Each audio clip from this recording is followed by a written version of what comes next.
사도신경으로 신앙 고백하시겠습니다.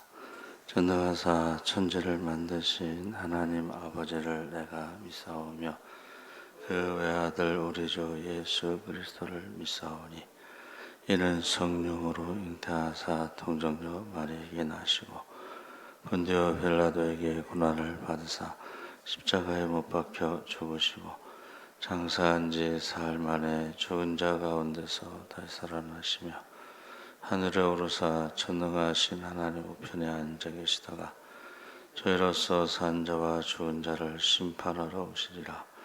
성령을 믿사오며 거룩한 공예와 성도가 서로 교통하는 것과 죄를 사하여 주시는 것과 몸이 다시 사는 것과 영원히 사는 것을 믿사옵나이다.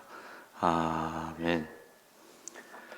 찬송가 292장 찬송하시겠습니다.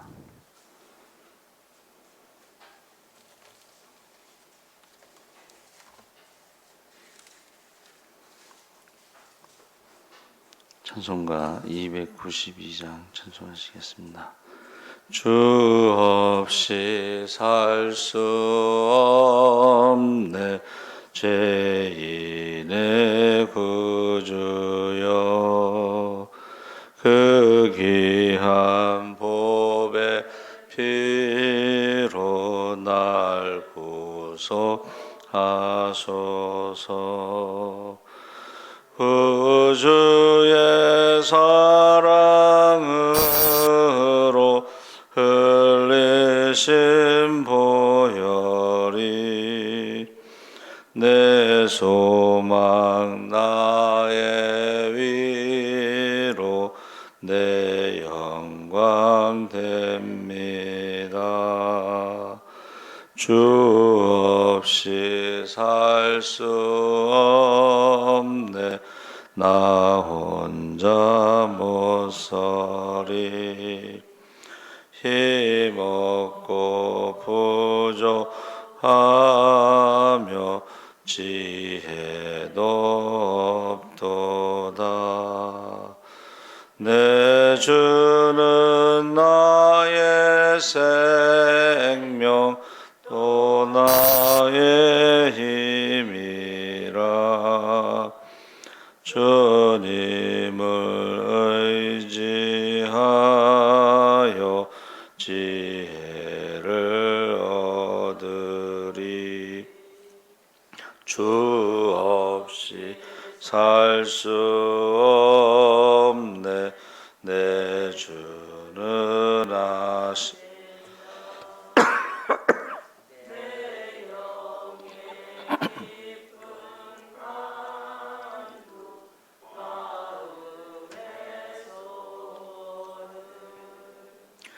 주밖에 나의 마음 네 알아주리요.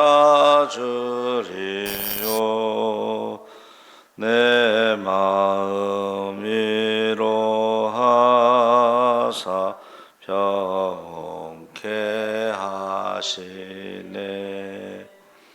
주 없이 살 수 없네 세월이 흐르고 이 깊은 고독 속에 내 생명 끝나도 사나운 풍랑일 때 날 지켜주시니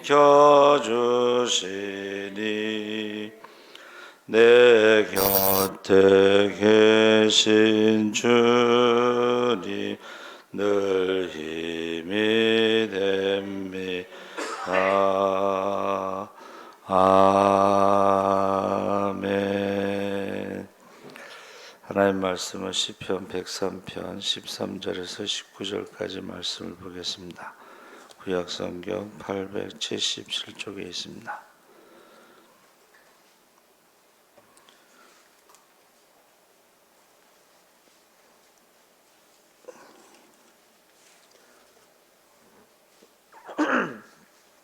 (13절에서부터) (19절까지) 우리 다 같이 읽겠습니다.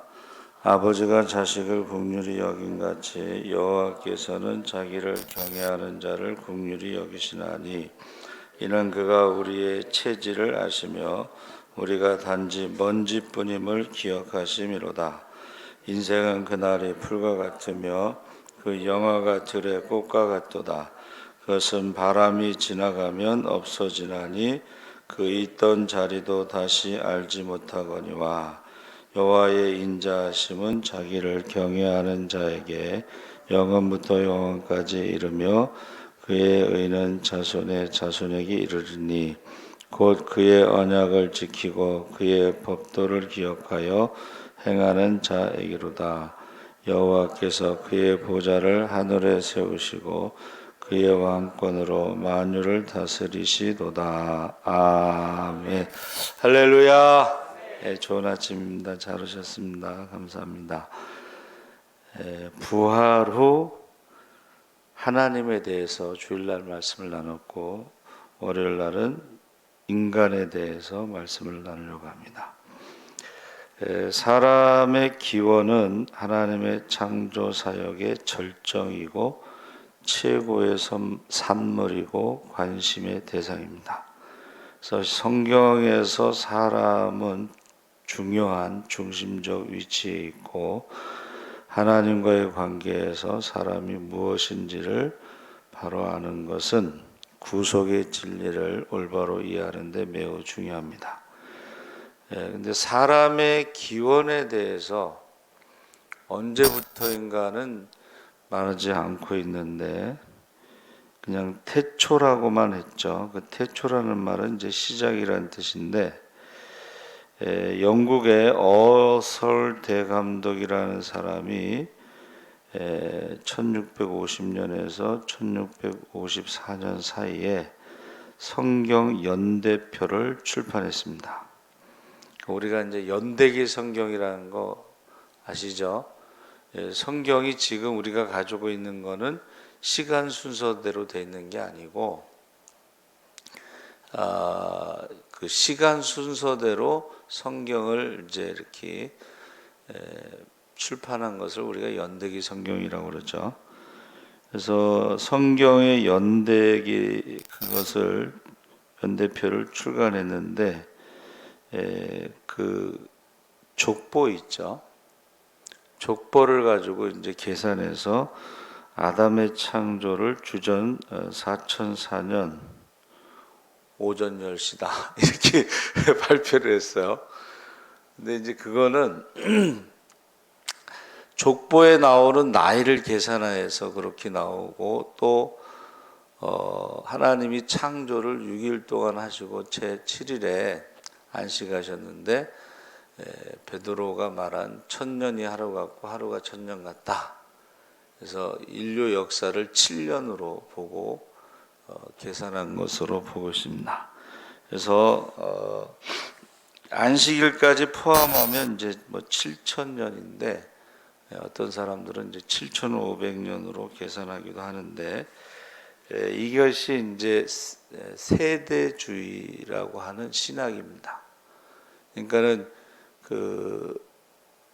우리 종말론 있잖아요. 극단적 종말론. 그게 바로 이 세대주의자들의 계산에 의해서 인간의 역사를 7000년으로 볼 때에 예수님이 오시기 전에를 4000년, 예수님이 오시고 나서 이제 2000년, 그리고 이제 안식일을 포함해서 계산을 할 때 뭐 나팔절 이런 식으로 해서 이제 계산한 게 아주 극단적인 종말론자들이 날짜를 자꾸 정하고 찾죠. 그런데 그것은 성경적이지는 않습니다. 그날과 그 시는 아버지만 아시기 때문에. 그러나 진화론자들이 말하는 것처럼 그렇게 오래되지는 않았을 것이다. 왜냐하면 그 인류가 아담과 하와로부터 인구 증가하는 것을 계산해 보면 그렇게 오래되지 않았을 것이다.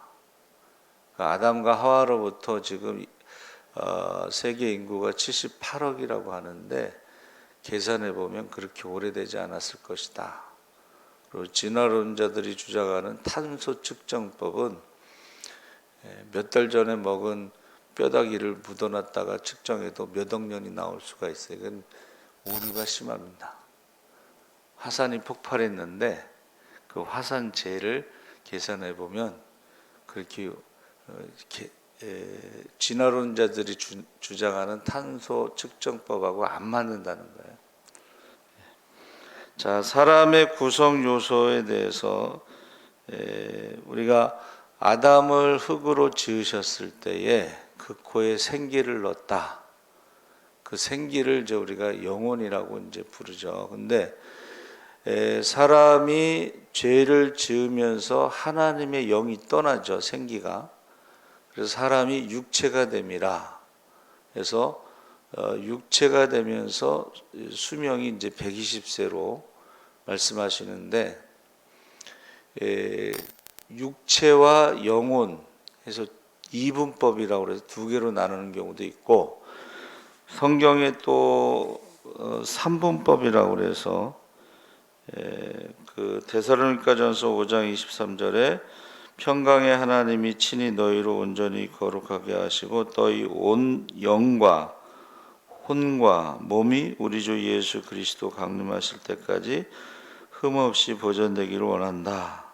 히브리서 4장 12절에도 혼과 영과 및 관절로 골수를 찔러 쪼개기까지 하며, 그래서 이 삼분법이라고 주장하는 사람이 있고 이분법으로 주장하는 사람도 있습니다.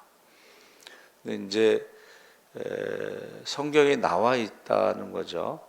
그래서 우리가 보통은 하나님의 영이 떠났을 때에 우리 인간의 영이 죽었고 사람이 육체와 혼이 있었는데 우리가 예수를 믿으면서 성령을 선물로 받을 때에 그 영이 살아난다. 우리는 그냥 영혼이라고 부르지만 육체와 혼은 정신. 여러분 그 범고래가요 IQ가 80이래요. 그 범고래들은 저기 사냥할 때요 작전을 짠대. 그리고 왕따도 시키고. 그러니까 IQ가 높은 거죠. 범고래, 뭐 돌고래 이런 종류들이. 그래서 이런 정신적인 부분을 이제 혼이라고 부르는데 하나님에 대해서 이렇게 알 수 있고 하나님과 교제할 수 있고 죽지 않는 부분을 영이라고 불러서 삼분법으로 말하는 사람도 있습니다. 우리가 이제 믿지 않는 사람들은 하나님에 대해서 모르는 것이 영적인 부분이 죽었다 이렇게 표현하는 거죠. 그러니까 아무리 공부를 많이 해도 세상의 지식으로는 하나님을 알 수도 없어요. 그리고 믿을 수도 없고 공부를 많이 한다고 해서 하나님을 알고 믿는 게 아니고 영이 살아나야 되는데 우리가 예수를 믿을 때에 성령이 임해서 그때 영이 살아나고 그때 영이 살아나면 이제 영혼이 죽지 않는다. 영생한다. 그러면 육신은 죽잖아요. 그런데 여기서 말하는 것은 하나님과의 관계를 말하는 거예요. 믿음은 하나님과의 관계이기 때문에 이 땅에서 살아도 하나님의 자녀고 육신이 죽어도 하나님의 자녀로 이제 천국에 가는 거죠. 그래서 나를 믿는 자는 영원히 죽지 않는다. 그 말은 관계를 말하는 것입니다. 살아도 죽어도 하나님의 자녀라고 하는. 그래서 이 이분법과 삼분법이 이제 있다 하는 것을 알 수가 있고, 그러면 영혼은 언제, 그 기원이 언제인가 해서 선제설이라고 해서 모든 사람의 영혼을 영원한 세계에서 창조하시고 사람들이 태어날 때마다 새 생명의 초기 발달기 어느 한 시점에서 영혼을 육체 안에 넣어주신다. 이렇게 이제 주장하는 게 영혼 선제설입니다. 그래서 성경에 뭐라고 되어 있어요? 우리의 육신은 땅에서 흙에서 와서 흙으로 돌아가고 우리의 영혼은 하나님에게로 와서 하나님께로 돌아가는데 동물은 그 영혼이 없기 때문에 그냥 흙으로 내려간다 이렇게 돼 있습니다. 선제설, 영혼 유전설은 부모로부터 육신과 함께 영혼도 유전된다 이렇게 주장하는 것이고, 영혼 창조설은 각 사람이 임신 순간에 태어날 때 아니면 임신과 태어날 때의 어느 시점에서 직접 영혼을 창조하신다. 그러니까 영혼 선제설은 영혼이 있고 육신이 이제 생명이 생길 때 어느 순간에 합쳐지는 것이고, 선제설은 그 다음에 유전설은 그냥 육신과 함께 영혼도 역시 부모로부터 물려받는다. 창조설은 육신이 생길 때에 영혼도 창조해서 그때 하나가 된다. 비슷비슷하지만 그렇게 이야기하고 있습니다. 그 다음에 하나님과 인간과의 관계를 언약으로 설정하는데 행위 언약, 그러니까 이것은 아담이 선악과를 먹지 않았을 때는 영생을 하지만 그 행위에 불순종해서 선악과를 먹으면 죽는다. 이게 행위 언약입니다. 그래서 우리가 이 16세기 종교 개혁자들은 언약 신학을 발전시켰는데, 하나님의 절대 주권, 성경의 권위, 이신득의 이신칭의 만인 제사장 같은 그런 교리들을 이제 만들었죠. 그래서 행위 언약은 아까 말씀드린 대로 우리가 순종할 때는 영생, 영원히 살지만 순종하지 않을 때는 사망이 찾아오는 것이고, 구속의 언약은 예수님께서 우리를 구원하시기 위해서 이 땅에 오셔서 십자가를 지신 것을 믿을 때에 구원받는다는 언약이고, 은혜의 언약도 마찬가지입니다. 믿음으로 말미암는 의를, 구원을 은혜의 언약이다. 그래서 정가의 원리가 있는데 이것은 다른 사람에게 넘긴다 이런 뜻이죠. 정가는. 그래서 이제 우리가 로마서의 그 5장 12절 19절에 분명히 이야기하고 있는데, 구약에서는 이제 제사법을 통해서 동물에게 안수할 때의 죄를 정가시키는 거예요. 그래서 죄의 값은 사망이기 때문에 그 동물이 대신 죽는 것입니다.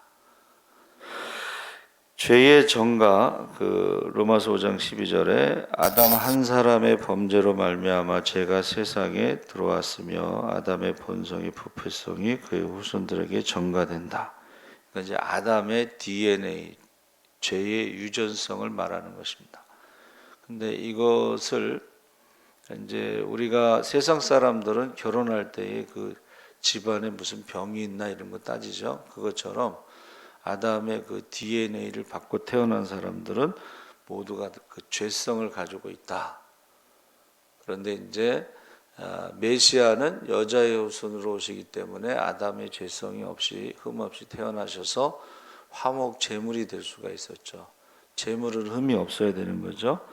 그래서 신자들의 죄를 그리스도에게 전가시켜서 화목 제물로 돌아가셨고, 죽기까지 순종하신 것을 의라고 하는데, 예수님의 그 의를 대신 우리에게 전가시켜 주셨다. 믿는 자들에게. 로마서 4장 3절에 성경이 무엇을 말하느냐? 아브라함이 하나님을 믿음에 이것이 저에게 의로 여기신 바 되었다.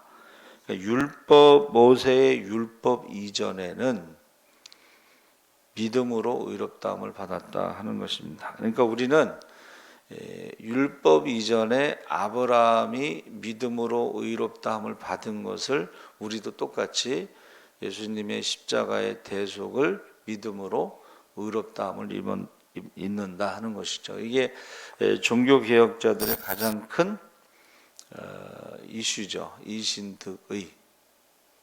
근데 이제 중세 1000년 동안에 이제 교황 제도를 만들어 가지고 세상을 다스렸는데, 천주교에서는 구원관이 우리랑 다르죠. 종교개혁자들은 믿음으로 구원받는데 천주교에서는 교회를 통해서 구원받는데 그 교회를 통해서 구원받는다는 것은 천주교 교리를 지켜야지 구원받는 거예요.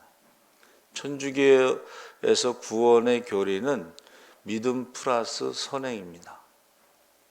그 선행을 해야지 구원받는 거예요.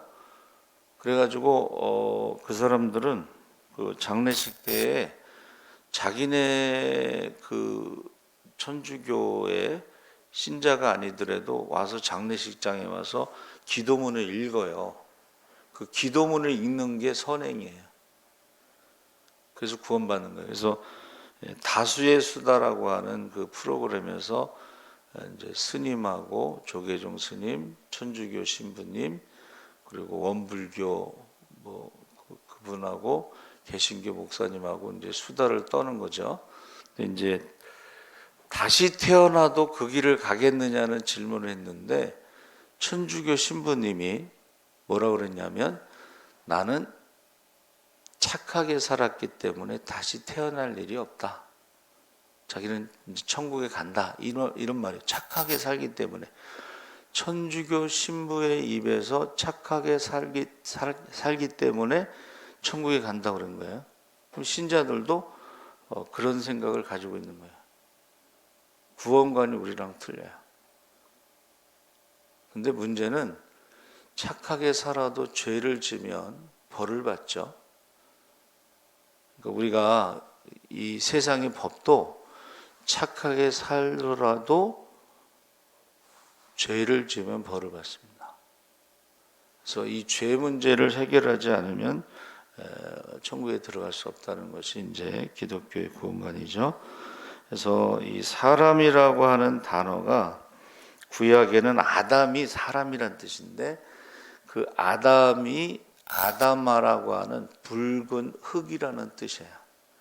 그러니까 하나님이 사람을 지으실 때 황토로 지으신 거야, 육체를.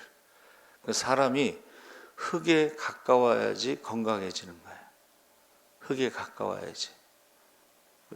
지구가 이 자기장, 남극과 북극 나침반 자기장이 있는데 흙에 가까워야지 사람 몸에 있는 자기장이 이 순환이 잘 되는 거예요. 근데 흙하고 멀어진다. 그러면 이게 순환이 잘 안 되는 거예요. 그래서 건강이 안 좋으신 분들이 이제 시골에 가서 농사 질 때에 흙하고 가까이 있을 때 건강해진다고 이제 그런 말을 합니다. 그래서 흙으로 와서 생기를 넣어서 생명이 됐다. 생자가 날생자가요. 흙토자에서 누워있는 사람 아담을 뜻하는 거예요. 그리고 령자는 비우자에다 입구자 세 개에다가 장인공자 사람인자 두 개, 성부와 성자와 성령 아담과 하와를 만들었다는 게 영이라는 뜻인데 영을 약자로 쓰면은 이게 불화자 위에 이렇게 사람이 있는 모습이야. 그러니까 구운 거야. 그래서 인간의 체온이 36.5도가 된다는 것은 창조의 신비입니다. 이게 좀 올라가도 문제가 생기고 내려가도 문제가 생기는데 체온이 떨어지면 면역력이 약해지는 거예요. 체온이 올라가면 뇌에 문제가 생기는 거예요. 그래서 아이들이 어렸을 때 이제 경기하는 게 제일 무섭다 그러죠. 자, 신약의 헬라어에는 안드로포스라고 그랬는데 이것은 위를 본다는 뜻이에요. 사람은 보통 동물들은 땅에 이렇게 무엇을 먹을까 하면서 땅을 바라보고 살지만 사람은 위를 바라보는 존재다. 그러니까 고향을 생각하고 영원을 사모하는 마음을 주신 것입니다. 그리고 인간이라고 하는 그 한문은 관계를 말하는 것입니다. 사람이 사람이면 다 사람이냐?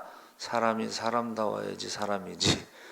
이게 이제 사람답다는 것이 이 관계를 말하는 거예요. 뭐 부부 관계라든가 부모와 자식과의 관계라든가 하나님과의 관계라든가.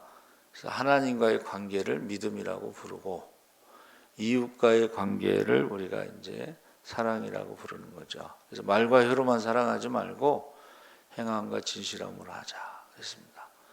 그래서 하나님에 대해서 우리가 정확하게 알아야지 신앙 고백하고, 사람에 대해서 정확하게 알아야 되는데, 생명이 하나님의 영이 떠나면서 육체가 됐다고 했는데, 이 육체는 영어로 플래시라고 그랬는데 바디가 아니에요. 바디라는 것은 이제 형태를 말하는 것이고, 육체라고 하는 것은 하나님을 대적하는 죄성을 말하는 거예요. 죄성. 그래서 인간은 구원받아야 할 존재, 하나님의 은혜로 구원받아야 할 존재라는 것을 우리가 알고 하나님 앞에 기도하는 것입니다. 그래서 전능하신 하나님을 고백하고 그 다음에 무엇이든지 주의 이름으로 기도를 하면 받을 수 있다는 거예요. 하나님이 전능하시니까. 그러나 이제 너희가 얻지 못하면 구하지 않으며 구하여도 얻지 못하면 정욕을 위해서 쓰려고 함이라, 그렇게 말씀하셨죠. 우리는 기도를 무엇을 먹을까 입을까 염려하면서 이방인들의 기도가 아니고, 먼저 그의 나라와 그 일을 구할 때 구하지 않은 것도 이 모든 것을 더하시리라. 이 모든 게 이제 무엇을 먹을까 입을까 하는 것이죠. 그래서 솔로몬의 1000번제에서 하나님의 백성을 위해서 왕은 재판을 해야 되는데, 그 재판을 잘할 수 있도록 듣는 마음을 주시옵소서. 그게 지혜예요. 지혜라고 번역이 됐지만 그게 듣는 마음인데, 하나님의 음성을 들어야 되고 백성들의 음성을 들어야 되는데, 백성들의 음성을 듣고 하나님 앞에 기도한 사람이 이제 모세죠. 백성들의 문제를 자기가 해결할 수 없지만은 하나님 앞에 기도해서 응답받고 그 문제가 해결된 거예요. 그래서 저와 여러분이, 사람은 하나님의 은혜가 있어야지 살아갈 수가 있고 구원받을 수 있다. 그러기 위해서 우리가 기도해야 된다 하는 것입니다. 살아계신 하나님 아버지 감사합니다. 이제 부활로 우리가 하나님에 대해서 정확하게 알게 하시고 신앙 고백하게 하시고 사람에 대해서 알게 하시고, 우리가 육체가 됨으로 하나님을 대적하는 죄인의 모습으로 살아가지만, 이제 우리가 하나님의 은혜로 우리가 다시 믿음으로 말미암아 구원받고 성령을 선물로 받아서 영생을 얻는다는 말씀을 우리가 믿고 하나님 앞에 기도하기